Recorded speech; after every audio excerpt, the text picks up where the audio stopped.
All right, what's up, everyone? Welcome back to Down the Stretch. With college football coming up, pretty much week zero just finished last weekend. We're recording this as of Wednesday, September 1st. There's college football games tomorrow, the big one being Ohio State and Minnesota. Hey, And then bro, don't forget about Temple Rutgers, though. and the rest, I mean, hey, Temple's pretty bad. The rest of week one coming up this weekend. So we're gonna do a Penn State football preview. We both go to school at Penn State for anyone that doesn't know. So this is a subject that we know a good bit of. Jesus Christ. Um, yeah, so we're gonna do a Penn State football preview today, and we're gonna obviously can't dig into previewing this football year without talking about what happened last year. You can go first, Garv. Any thoughts about last year's season? Any takeaways? So last year, terrible, terrible start. Historically terrible start for Penn State. But we did end on a upturn. So hopefully that momentum carries forward because the O line started to get things together, all that type of stuff. So hopefully things are a little bit more coordinated now. Yeah, I mean, I don't really put much stock, not even just Penn State, but like college football teams in general. I don't really put a lot of stock into anything that happened last year because I mean, there's so many moving parts last year that's not going to be as much of an issue this year. Where it's hard to determine was last year the real Penn State, and like we should expect more of that, or do we go off what we saw the last like 5 years under Franklin, where they're a perennial 9-10 win team, good bowl game. So I pretty much just toss out all last year at least for now until that's proven that that's what's right. Um, yeah, so I don't really put too much stock into the 5 game losing streak, but I also don't put a ton into the 4 game win streak either. Before we get into the meat of this Penn State football preview, I think it's important to note with the NCAA rules being that everyone can get an extra year of eligibility. There are a lot of teams, not just Penn State. Penn State obviously benefited from it by having guys like Tariq Castro Fields come back for an extra year. Um, Guys like Jaquan Brisker coming back for an extra year. But there's also many other teams that have the so-called super seniors. So there's a lot more experience around the country. So I think that just in general that helps the product, not just Penn State football, but college football in general. A lot of guys with more experience. So I think that's something important to note is that the product should look better on the field. All right, so moving into Penn State training camp, it started. I think that's been It started in early August. It should have lasted 3 weeks. Should be wrapped up as of a couple days ago. Coaches and players did their little like interviews at the end of preseason or the end not preseason end of training camp. So, do you have any takeaways? Anything you've been hearing? What's the buzz around the training camp and the guys? Yeah, so I've heard that the O line's looking a little bit more put together. Just got because like the actual full training camp can give them some more time to get some reps together. No Kane, obviously he's back off injury, so he's going to be looking pretty good. Um, I'm hoping that Cliff puts some work in on his decision making to kind of elevate himself to get us to push to that low top spot in Big Ten. We did end up losing Fryermuth to the draft, but I did hear that some of the tight ends are looking pretty promising, catching a few balls, and obviously our wide receivers like Jahan Dotson, Parker Washington, they're obviously going to do well. So Yeah, I mean, I heard some similar things. To go off the O line point you made. Penn State brings back two bookend tackles, Rasheed Wallace at left, and they bring back a right tackle as well. The big thing with Penn State going into the training camp and off season was what are we going to do on the inside, losing guys like Michael Mene and this guy's slipping my head right now, but they lost a couple guys on the inside to the NFL. So they ended up moving veteran Mike Miranda to center. And then the Penn mm, State coaches have always been really high on Juice Scruggs, so he's going to slide in there at guard most likely. It's important to note these are all projections that me and Gar were making. Penn State decided not to release a depth chart this year. First time they've done that in a long time. So I mean, based on what we've heard from training camp, we can pretty much assume, but it's hard to be completely sure until we see the product week one.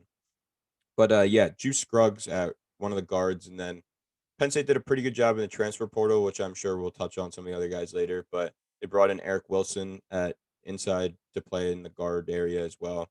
They also have a couple young guys, Salim Wormley being one of them that the coaches have been high on and there's been praise for.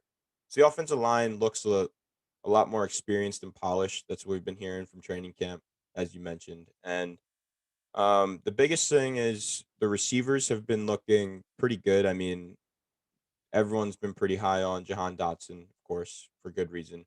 Parker Washington had a pretty breakout year last year as well, so people have been high on him. The question that still is, we won't really know this till we see the product on the field, is who's the third guy? Parker Washington being obviously a slot receiver. You need someone on the outside that can get open and stretch a defense. So whether from last year that's now true sophomore Keandre Lambert Smith, or whether that's a veteran guy like Cam Sullivan Brown or Devin George, like you don't really know who that is. That's the only thing on the outside at the receiver spot that's a little concerning. The tight end, obviously, Fryermuth hurts. Multi-year starter, great player, probably one of our best tight ends since Mike Gesicki. Um, Important to note though that Theo Johnson had a really good. He had some really good measurables. I think he ran like a 4.5 something at the as a tight end at like 250. That's a really fast tight end. Really good athletic profile on him. Really good athletic profile on Brent Strange as well. Strange also got more involved last year. Had 15 catches for I think it was like 170 yards over like the last few games once Fryermuth went down with the season-ending injury. So I expect to see Brent Strange a little more than Theo Johnson, but Theo Johnson's almost just one of those guys that's too athletic to not get out there. And then the last big takeaway I have is just there's so much talent in the running back room. Um, the running back room obviously brought up Noah Kane back from injury. The big thing with Noah Kane is can he stay healthy? He hasn't been able to do it yet. Last year got a lot of different young guys some good run though. So guys like Kevon Lee. Kevon Lee was a pretty good runner for us. Keziah Holmes got run last year.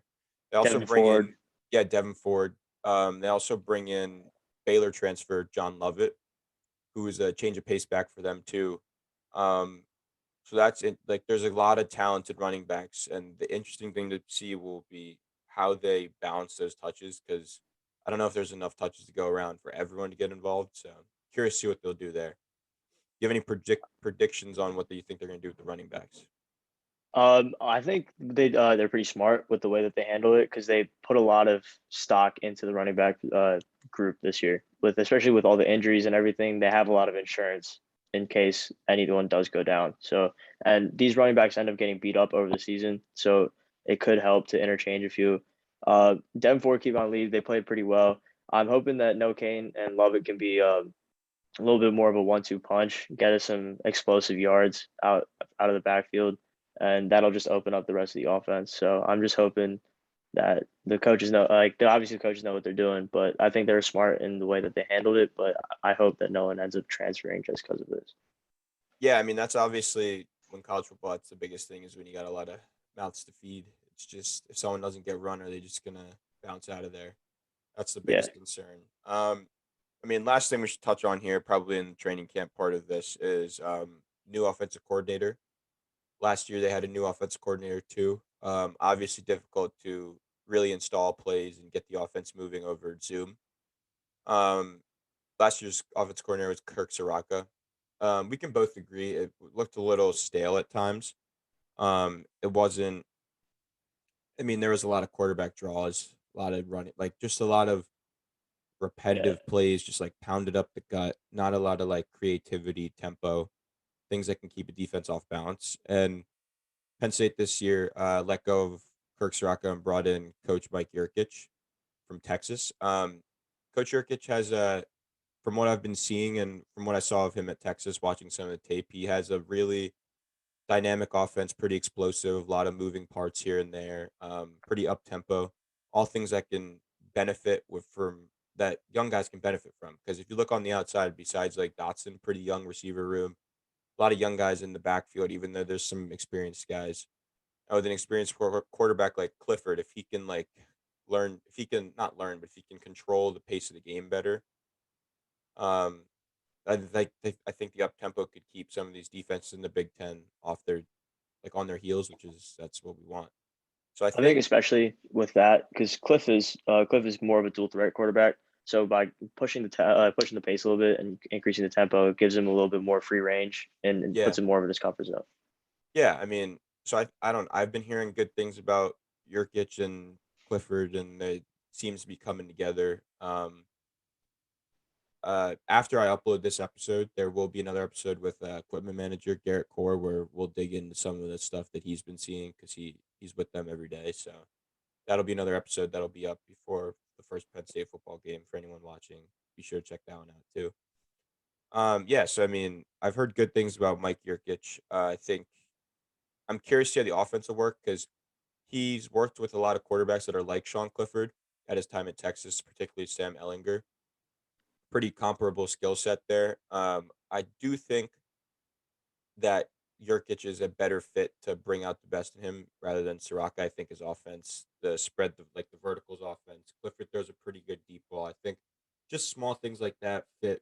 They like like they mesh a little better Yeah. than Soraka's offense did last year. So I think another thing that we should mention is that the tight ends coach recently left for the Jaguars to go coach with Urban Meyer.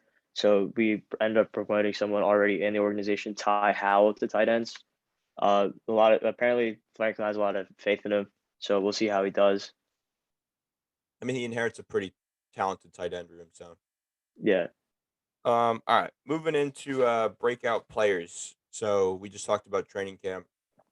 Is there anyone when I say breakout players, I obviously guys like John Dotson and like Tariq Castro Fields and Jaquan Brisker and Sean Clifford. These are all guys that have had big years before, and we expect to yeah. have big years. So they don't really count necessarily the breakout players.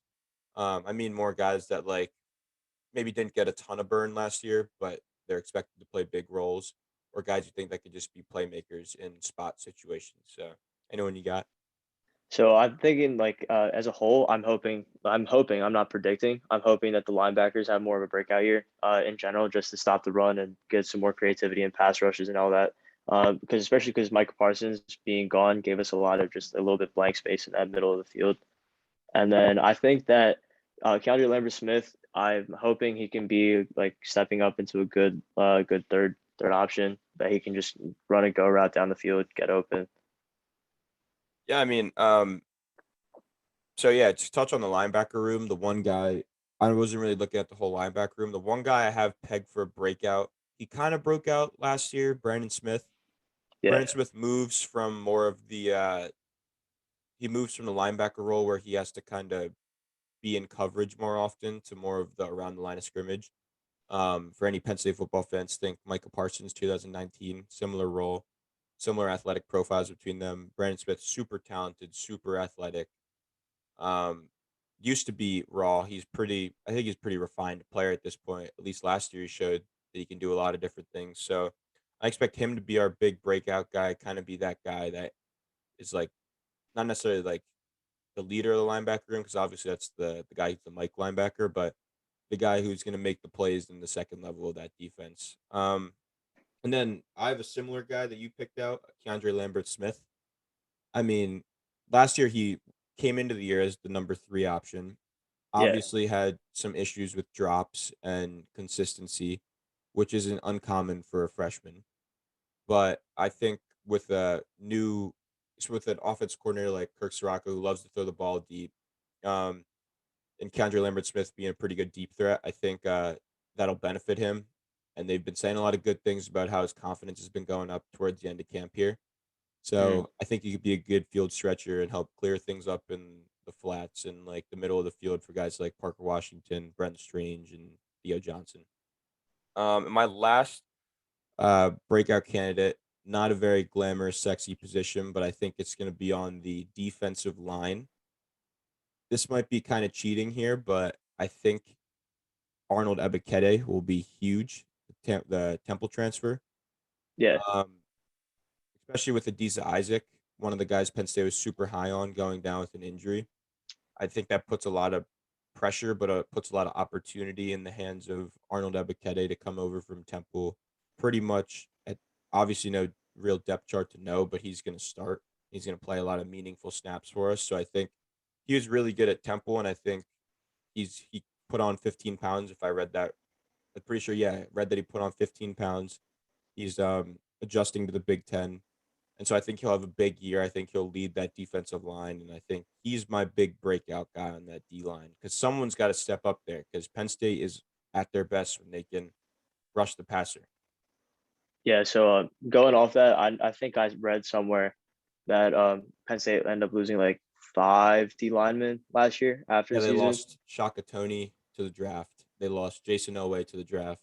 Yep. Um, they lost. I think they lost 2 guys to the transfer portal, but they also brought in Ebikede, and they brought in Derek Tangelo from Duke, who will also get good run on the inside. And the D line, as much as we're saying that it's a question mark, there's some pretty good players on that D line. Yeah. PJ Mustipher, of course, comes back. Recently named a captain. He's a really good. He's moving back to the. I think it's more like the 3 technique tackle, Hmm. where he'll just be a run stuffer. I think, which is more of his role. So I think that's important to look out. I think PJ Mustard could have a really good year too. Yeah, I think what's important, especially like Penn State, the past few years we've had some very good edge rushers. So if someone can break out in an edge or even at a tackle position where they can just put a lot of pressure on the quarterback, it would make things a lot easier for the whole defense as a whole. Yeah, I mean, it's not even just a Penn State thing; it's a football thing. Pressure Yeah, helps the obviously. guys on the back end. And speaking of the back end, um, the back end looks. That's the biggest thing I've been hearing. Like, besides the things I mentioned earlier and like the takeaways from training camp, is just how good the back end is. Obviously, pretty experienced back there. A lot of experienced corners. They moved Keaton Ellis to safety because of all the experience they have. Castro Fields just been here for a while. Really good player. Brisker was an AP preseason All American player. And then you got guys like Joey Porter Jr., who's pretty talented. He'll come back and he should do good things. And then a guy who I think is important here to mention is Kalyn King, freshman corner. They've Yeah. been saying that he's the most polished freshman out of the whole class and that he'll get run here right away. So I think it's good to know that there's potentially shutdown corner coming up. And I think Joey Porter will be that once Castro Fields leaves too. It's always nice in college football to have a corner who steps up as a freshman. An example I can just think of off the top of my head is Derek Stingley and LSU. Not to say that they're comparable, because Derek Stingley is just like a one of a kind corner as of right now, but having that type of talent as a freshman who's polished and can stay disciplined on the cuts and doesn't bite on everything and play good coverage, it really helps a lot, especially for the future of the program. Yeah. All right. Okay. Moving into we're gonna go in here game by game in the schedule real quick. And we're just gonna give you some basic thoughts, and we'll let you know if we think it's a win or a loss, and what you can expect Penn State win loss total to be. Currently, Vegas has the Penn State win loss total at 8.5, with some books having it at 9. So, yeah. So I mean, obviously, can't be a Penn State preview without touching on Week 1. Um, Probably spend a little bit more time on this game 'cause it's coming up here. Penn State on the road, Camp Randall, big noon kickoff, everything you could want in a college football game. Number 19, Penn State, they come into the year against number 12, Wisconsin. Any thoughts here? So I know right off the bat, depending on how this game goes, it's gonna like reflect the rest of the season. Right. If we win, I'm feeling electric. Penn State's gonna be doing extremely, extremely well during the season. I think this is like, especially last year, we saw how much a first game loss in such a tight situation can just derail the whole season basically. So if Penn State comes out and gets a good win, it'll just give us momentum into the rest of the season. Yeah, I mean, I agree. Obviously biased as a Penn State fan. Obviously, I want to say that Penn State's going to win here. Um, this is one of those games where even though the line has it opening at Penn State plus 5.5, plus 6, depending on your book, I think this is one of those toss-up games where I think it can go either way. Like I could see Penn State losing a close one or Penn State winning a close one. I don't think there's any scenario where either team just blows the other one out. Especially both these teams coming off disappointing years. Wisconsin coming off a year where I think they went 4-3. Um, Wisconsin, pretty talented team though. They have a really good young quarterback in Graham Mertz who showed really good flashes. So I mean that could be a problem for Penn State, but helps to have that really good back end as we just mentioned. that really good secondary. All right, moving on to Ball State. That's going to be the Penn State home opener. Been a year and a half since they've had fans here at Beaver Stadium. I don't think there's any. Don't get me wrong. Ball State's not one of those MAC teams that we could just beat up on. Ball State was ranked last year to end the year, and they are your reigning MAC champions. So, Ball State, no pushover. They bring back most of their production. I think their entire offense comes back. So, I mean, that's something that's consistency and that's good for Ball State. But I don't think there's any way Penn State loses at Beaver Stadium for the first game back. So I Yeah. think. Oh, go One ahead. thing to note is just like uh, the obviously the athletic department knows what they're doing. Having a game like Ball State as their home opener, just give us at least one quick thing just to have at home before we go into Auburn the next week. Yeah, I mean, you mentioned it. Auburn. That's going to be the Penn State whiteout game. Um, yeah, I mean, it's rare that an SEC school comes all the way up to Happy Valley to play a game. So there's gonna be a lot of extra buzz. SEC versus Big Ten too. Um, I don't really think Auburn's gonna be that good. I've watched a lot of Auburn over the last few years, and they still have Bo Nix at quarterback. Obviously new coach in Auburn, so maybe not. Maybe they won't have it figured out by week 3. That's what I'm thinking. New coach, like all the scheme and everything. Don't expect them to have it figured out. Don't really expect Bo Nix to be much of a factor. Auburn does have some really talented players, especially at the running back position, as well as on the in the linebacker and D line areas. So I don't think we'll blow them out by any means, but I think Penn State will win without much by more than 3, pretty much. Yeah. Plus the whiteout's basically like the best home field advantage in like Yeah, I mean all of it's college yeah, football. yeah. I mean, and hey, it's been a year and a half since Auburn has played in anything even comparable to the whiteout, and they get to come week 3, new coach, quarterback who has to prove himself. He has to come to Happy Valley at a whiteout. So I like Penn State in that spot. So going into week 4 here, I think they're going to beat Wisconsin just because I think there's a lot to prove this year for Penn State football, especially for Sean Clifford. I have notoriously hard on Sean Clifford, but I think this is his year. I think this is the right offensive coordinator. I think this is the right system. So I think they'll go into this week 4 game at 3-0. If not, they'll go in 2-1.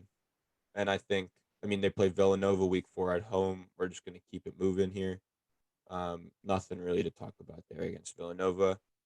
That's an easy one. Um, then the big day, one of the big games I have scheduled or circled on my Penn State football schedule is Indiana comes to Happy Valley, October 2nd. And I think this is one of those games where I mentioned earlier against like when we were talking about Ball State, where I don't think Penn State's going to lose this game at home. After last year and how it derailed an entire season, I don't think there's any way that Penn State falls to Indiana. Indiana obviously returns Michael Penix. Michael Penix might be the best quarterback in the Big Ten if he's healthy.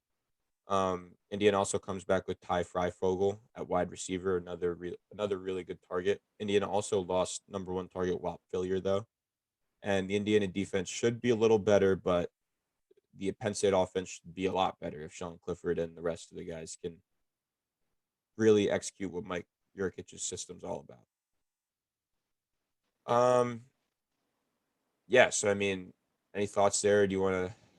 I mean, I think that if I was a coach, I would have that on the board every single time. Every single time we come in and have it circled on the board. That's the game that you need to win. That's just like like a revenge game. It's one of the most important games of the season. Indiana's not like a pushover at all. So I mean, yeah. So Indiana's not a pushover at all. So if we come into that with some energy, especially we're playing them at home, that helps a little bit. So I think we should come out with a little bit more like hungry dogs run fast. So we're gonna come out with a little bit more fire, and I think hopefully we'll end up coming out victorious in that game. Yeah. I agree. I think there's just too much recent history there with Indiana. With For Penn State to lose at home would be a killer, and I think the only way that they would lose is if this season's a repeat of last season, which I don't think is possible. But Yeah, week after Penn State goes on the road to Iowa. This is one of those games where I think Penn State's more talented than Iowa, but I think Iowa at home really gives Penn State a run here. I think this game could go either way. Um, yeah, I mean, I think this game could go either way. I don't really. Iowa comes back with a pretty good running back. I think it's the same back from last year, pretty much same offensive line. And then, hey, that's Iowa football. Run it down your throat, throw it to the tight end. So, I mean, they bring back their whole guys. They bring back pretty much all their guys to do that. So, I think it's going to be a tough game in Iowa. Like, that's a toss up. So, I think we're going to win the one in Wisconsin. I think we might drop the one here in Iowa. So, I think we'll be Yeah, going in 5-1 to the Illinois game. I'm not really. We both watched Illinois play week 0. They look yeah, pretty good, but again, that's Nebraska that they're playing against, so it's definitely not the Penn State defense. I don't really. I mean, Illinois is still first year coach Brett Bielema. I don't think the offense will be everything we thought it'll be, and that defense couldn't stop us last year, and we should be better. So yeah. Like you said, I think Iowa, and like if we don't lose to Wisconsin, we might actually lose to Iowa. Just because of how yeah, as you said, like they have home field, uh, and they're not a bad team by any means, obviously. So like it'll just be a little. I think Illinois, I don't think can really stop us. I mean, going back to last year, even though last year isn't really indicative, we kind of blew them out. So I think Illinois. Not that we should take it easy, but I think we kind of have that one in the bag.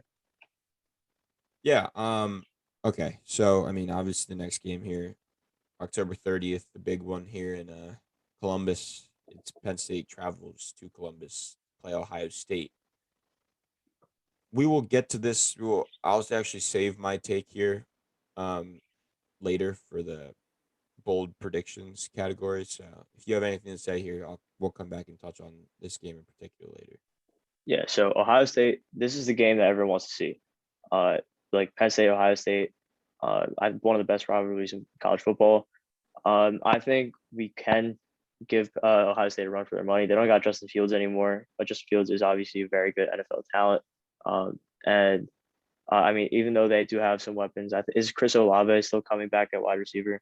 They do. They Ohio State, for all the bias that we have not liking Ohio State. Ohio State does return pretty much the best receiver core in the country. Chris Olave and Garrett Wilson are both back. Yeah. So even though they have an unexperienced quarterback, he still has some decent weapons to go to. Hopefully, if the secondary is going to prove us right from this training camp stuff and be very locked down, then that'll be very good news for us. So yeah, that's all I'm going to really say for now. All right. Kind of go through these final games here fairly quicker. Penn State at Maryland. Maryland beat us last year.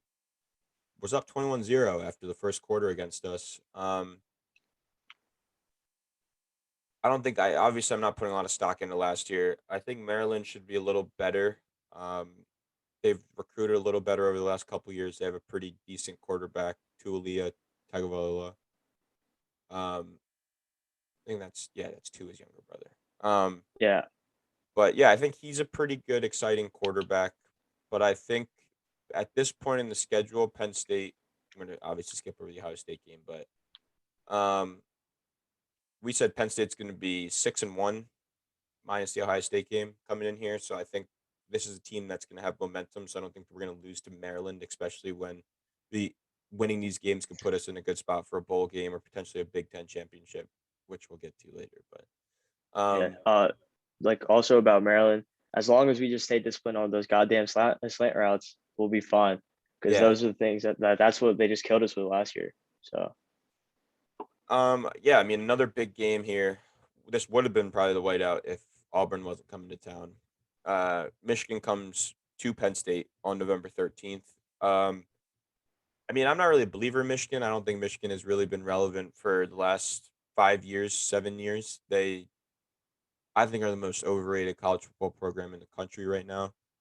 Um, they consistently bring great players in, but they don't develop great players, and it sucks. But I'm not believing in Cade McNamara. I don't believe in Jim Harbaugh right now. I think there's just a lot going wrong in Michigan, and we beat them last year in the Big House, and I think I actually don't know how many times we beat them in recent years, but it hasn't been close in recent years. besides a Michigan blowout a few years ago, Penn State's kind of controlled that series here in the short run. So I think that's going to be a walk in the park for us. I think we're going to kill Michigan. I don't think Michigan is for real at all. Um, and then the last two games, I'm going to kind of group them in together because I think both these teams will finish towards the bottom of the Big Ten East. Rutgers and Michigan State should both be teams that are competitive. Penn State's not going to kill them by 40. Like, they're not going to blow them out. But they're also teams that are a few guys away from being competitive and really being able to give Penn State a run. So I think Penn State wins both these games pretty handily. But I think this is one of these two games at the end here, depending on how the season's going. If it's a tough season, like we could lose one or if not both of these for a loss of focus. But from what we're projecting, Penn State should be uh 10-1 minus the Michigan game coming in here, or not the Michigan game, the Ohio Ohio State game. State. And yeah, I think this should be 10-1. So as we move in here to the bold predictions, I'll go over my prediction for the Ohio State game. I think Penn State's going to go into Ohio State and win and make it look like they're going to look really good. I think it's going to be a convincing win in Columbus. Um, Obviously, you mentioned earlier Justin Fields gone for Ohio State. That means C.J. Stroud is the new guy. C.J. Stroud never thrown a pass in college football. Obviously, programs like Clemson, Ohio State, Alabama, while other programs rebuild, they can just reload. I think it's really hard to reload, especially at such an important position, especially with the drop off you're going to have with Justin Fields to CJ Stroud. Although I don't think CJ Stroud's that bad, I just think Justin Fields was that good. Um, so yeah, I mean, I don't really. I think they have some holes in the secondary. They have obviously the best receiver core, which is going to help quarterback CJ Stroud. Their running back room, Master Teague returns for Ohio State. Pretty good running back, but they also lost their workhorse last year, Trey Sermon, now plays for Yep. the 49ers. So I think Ohio State has some more holes than usual. The offensive line's not as good as it once was or has been in recent years. I think they have a lot of young guys on the D line. So obviously, if they break out, Ohio State could be the dominant Ohio State defense. But even last year, Ohio State didn't look great on defense, gave up a ton of points to Indiana, and Michael Penix gave up a ton of points to us, even though they beat us. Almost lost. Oh, not almost lost, but that Ohio State offense pretty much got contained by Northwestern last year in the Big Ten championship. Ohio State offense also didn't look very good against that defense, and I think our defense is somewhat comparable, at least in the secondary, with the same amount of talent as I think Northwestern did. So I think Penn State's going to go into Columbus, convincingly beat Ohio State, and I project that Penn State will either go 10-1, or no, sorry, 11-1, or 10-2. But I also project Ohio State to be 11-1 or 10-2. With us being Ohio State, I think that puts us in the Big Ten championship picture. So if for all the bettors out there, if there was ever a time to sprinkle a future bet here, I think it's Penn State to win the Big Ten. I also think Penn State to beat Ohio State is a good bet outright. Don't even need the points. Give me the money line. And then I think my last final bold prediction before I toss it over to you is I think Jahan Dotson, someone who we haven't touched on a ton. We've mentioned him here and there. I think he's going to win the Blichtikoff Award last year. Penn State's best receiver by far. Obviously, his competition for this award is inside the Big Ten. Chris Olave and Garrett Wilson both will also be in that race. But I think the rapport that Dotson has with Clifford for a few years now, as well as just Dotson being better than he was last year, just from working out, like getting better. I think he'll come back even better. Um, I don't think there's a lot of guys that can check him, not even in the Big Ten, but in the country. So I expect him to have a monster year, be Clifford's number one target, a lot of touchdowns, a lot of long plays, a lot of dynamic, explosive plays from Dotson. I think he's going to win the Biletnikoff Award. So tossing over to you. You have any bold predictions here? So I completely I agree with John Dodson. I'm very high on him, especially after the electrifying catches he made in last year's Ohio State game. Um, I'd say that I do agree. I think that the over is definitely going to hit for games won by Penn State. Obviously, I'm a little bit biased. Well, both Yeah. of us are, but and I'd say I did just see that what was it? The Penn State to win the Big Ten is plus 800. So if you are There's feeling a still little some bit value feisty, there. yeah, big value pick. So I might end up taking that. Who knows? Yeah, I mean, I think that's a value pick. I think if you're looking for a dark horse betting pick, I don't know what the odds are for Dotson to win Blitikoff Award. Not sure what that is, but I feel pretty good betting on that too. I think he's going to be in for a big year, and I think yeah, I think it should be a much better Penn State football year. I think it should be more of the Penn State that we saw under James Franklin when he had 2017, 2016, like that time, where they were 10 wins pretty much in the Big Ten East with Ohio State trying to get to the Big Ten championship. I think it's going to be this. We're going to go right back to, I think last year was a blimp because of COVID. I think it's a big bounce back spot for Sean Clifford as a quarterback. I think he's going to come out and have a pretty big year here. Um, yeah, I think this is the Penn State football that we have been watching for a few years now. I think that's the one we're going to get. And yeah, man, I'm really freaking excited for this year, man. It's going to be crazy. I think they're going to be really good. It's going to be great to be in the stands. And I mean, it's something I think we don't know if we mentioned this, but Penn State is way, way better when they have their fans in the stadium. They're a team that feeds off the fans, so I think that'll help them in these home games, these tough home games here against Michigan, um, against even Ball State. Just having it back, the atmosphere there. I think Indiana being at home, Penn State fans will remember what happened last year. I think the home fans will help a lot. So I think it's going to be a great fucking year for Penn State football. I think it's going to be sick. I'm very excited. I'm hoping. I mean, I'm gonna try my best to be the 12th man in the crowd. Yeah. So, yeah. So I mean, very excited. Can't Saturday can't come sooner. Yeah, I mean, yeah, bro, can't come sooner. All right, guys. Well, that's pretty much it for our Penn State football preview. After this episode, there should be another episode, as I mentioned earlier, with the football team's equipment manager, Garrett Core. He's going to give us some of his insight as he watches the guys every day in training camp and practice. He's going to give us some of his thoughts going into the year, some of the players that he thinks are going to break out, um, some of his predictions, as I said. So be tuned for that as a second part two to this Penn State football preview. But this is pretty much going over more in detail what's going on with Penn State this year. Um, expect some weekly, bi-weekly updates, just what's going on, how we're looking, depending on how the year goes. So yeah, hopefully you guys found this pretty informative. This is it for down the stretch. We will see you guys next time.